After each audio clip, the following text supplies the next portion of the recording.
Today we're going to talk about the top 5 mistakes that I see people make when they create a living trust. Hi, I'm estate planning attorney Mike Smith with Smith Barid LLC, and I'm one half of the estate planning guys.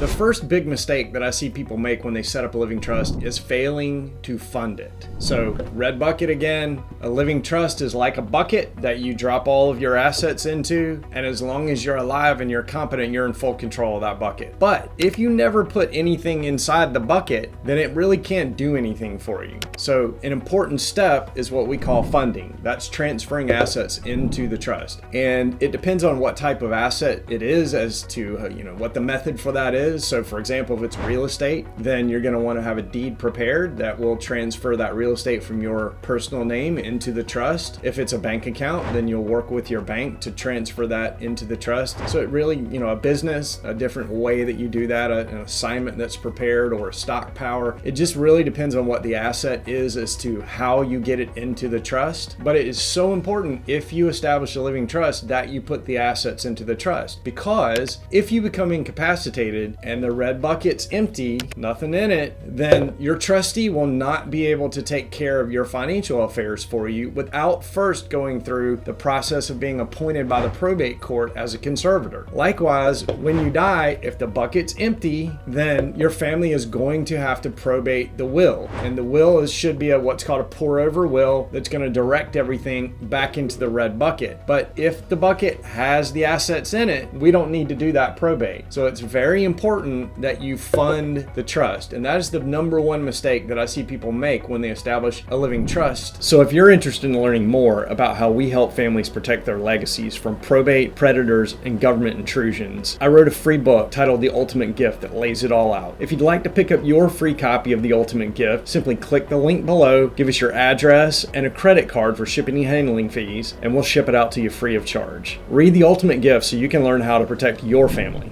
The second mistake that I see people make is that they often fail to create the ancillary documents. So a living trust is one piece of a complete estate plan. And I have seen clients who've come in that have created their own living trust documents using online tools, but they don't have the other necessary documents. So let's talk about what those are. The first one is a pour over will. I talked about that just a minute ago and why that's important. The second one's a power of attorney. So why is a power of attorney important if you have a trust? Well, if the bucket's empty or you've got an asset that was left out of the trust by mistake, the power of attorney appoints an agent who can take care of that asset and hopefully move it into the trust so that you can avoid having to go through a conservatorship process and being declared legally incompetent by the court. So the ancillary document, the power of attorney, is super important even when you have a trust. The other thing about a living trust is that it takes care of your financial affairs, but it does not address healthcare. And a couple of the other ancillary documents that are really important for anyone creating a living trust estate plan deal with your healthcare. And those are, first, an advance directive for healthcare, which does 3 things. Number 1, it allows you to name an agent who can make healthcare decisions for you if you're unable to communicate. So if you, for example, were in a coma and you could not talk to your doctor about your medical care, your healthcare agent would be able to step in and make the decisions and communicate with your doctor about what needs to be done. Secondly, the advance directive allows you to make a statement about your wishes with respect to end-of-life treatment. So the purpose of that is to avoid a situation where your family winds up having a conflict over what should be done. You may remember the Terry Schiavo case that went all the way up to the United States Supreme Court, where there was a dispute in the family about what should happen when Ms. Schiavo found herself in a coma and on life-sustaining treatment. So the advance directive allows you to make a statement about your wishes with respect to end-of-life treatment. And it can be very specific. Do you want CPR? Do you want a ventilator used? All those sorts of things can be outlined in that statement. And the third thing that an advance directive allows you to do is it allows you to nominate someone to serve as your guardian if you should need to have a guardian appointed. Now, why would you need a guardian? Well, as an adult, if you have a situation where you're unable to make significant responsible decisions for yourself about your health and welfare, then your family may need to go to the probate court and ask for a guardian to be appointed. The guardian will then be empowered by the court to make those decisions for you. It's sort of like a parent for an adult. And those kinds of situations come up when folks develop dementia or have a stroke or a brain injury, other disabilities, and they need help from a family member that can make decisions for them about where they should live and what their medical care should look like. So the advance directive is a way for you to say, if I ever need a guardian, this is the person that I want to do it for me. And that gives the court guidance in who to appoint as your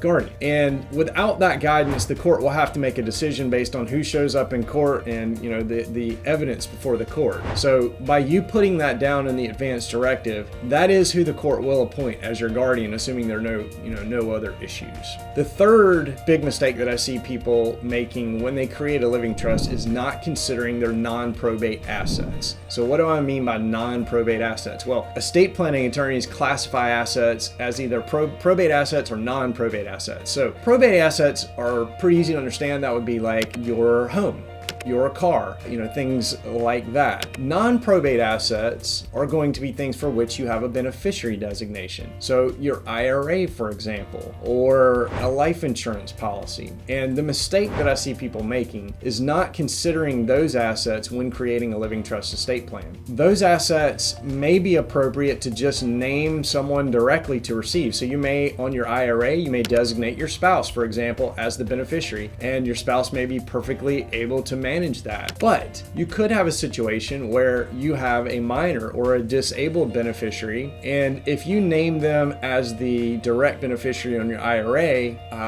let's be specific and say we have a disabled beneficiary, you could be jeopardizing their access to benefits from the government to help pay for their health care. And so those assets need to be considered in the overall planning, and we need to make a determination about whether we need to do special things with those assets. So it is important that you consider those non-probate assets when creating a living trust. And a lot of times people think, well, my life insurance policy has a beneficiary designation on it, so I don't need to worry about that. And the fact is that may work just fine, but there could be reasons that you don't want to leave that life insurance policy directly to a beneficiary. And we would need to consider that in creating the living trust. The fourth big mistake that I see people making is in choosing the wrong person to serve as their trustee. Now, a lot of times clients think, well, I really want to appoint a family member as the trustee. My oldest son, my oldest daughter. Oddly, it always seems to be the oldest child, even though they're not necessarily the most qualified. And the problem with that is that sometimes those folks are not qualified to serve as the trustee. If you don't trust this person inherently with your own money, then you can't trust them with the estate. And I don't mean that they're going to steal anything, but record keeping, communication with beneficiaries, that's important to keep everybody on the same page. I find that oftentimes what creates problems for families is where the communication from the trustee to the beneficiaries is just not good, and they're not giving updates about what's going on with the trust and the administration of the trust, and it just leads to distrust. So it's important to consider those kinds of factors in naming a trustee. And oftentimes, even though it does cost more, it's better to name a professional trustee, a third party who can serve in that role. They're completely unbiased. They don't have any interest in your family issues. They're simply going to follow the black and white instructions that have been left in the trust and execute those instructions as you've directed. So you need to put a lot of careful thought into who you have serve as the trustee. It can be it's a big burden. It can be a lot of pressure on that person, and it can create,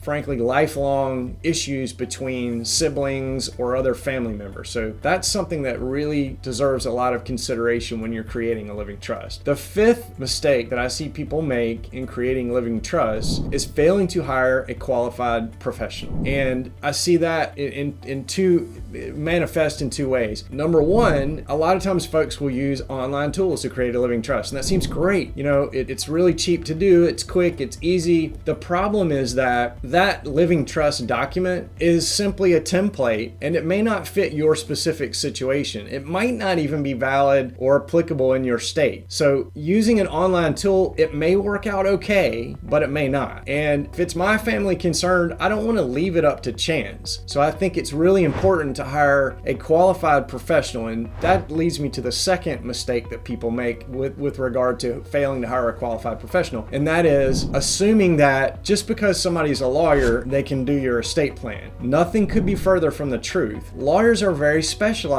at this point in time. And so I'm an estate planning attorney. I do not represent people in DUI cases because I don't know anything about the law in that area. I also don't take slip and fall cases. I don't sue businesses. I don't do any of those things because I can't keep track of the law in all those different areas. Could I maybe fumble my way through and do okay? Yeah, maybe, but that's not serving my client well. And so we frequently see clients come into the office who've had documents that were drafted by a divorce attorney or, the attorney that their family's been using for years for various matters, and they've got errors in them that are going to lead to more problems for the family down the road. And I don't mean malpractice, but just things that we know from doing this all the time, that sometimes the way a clause is drafted or the way that selections are made can lead to problems down the road. So I would urge anyone creating a living trust plan to make sure you hire a qualified professional, somebody who creates living trust all the time, who is an estate planning attorney and not just a general practice attorney or a divorce attorney, from church or anything like that. So these are the 5 big mistakes that I see people make in creating living trusts. Let's make sure you don't make any of them.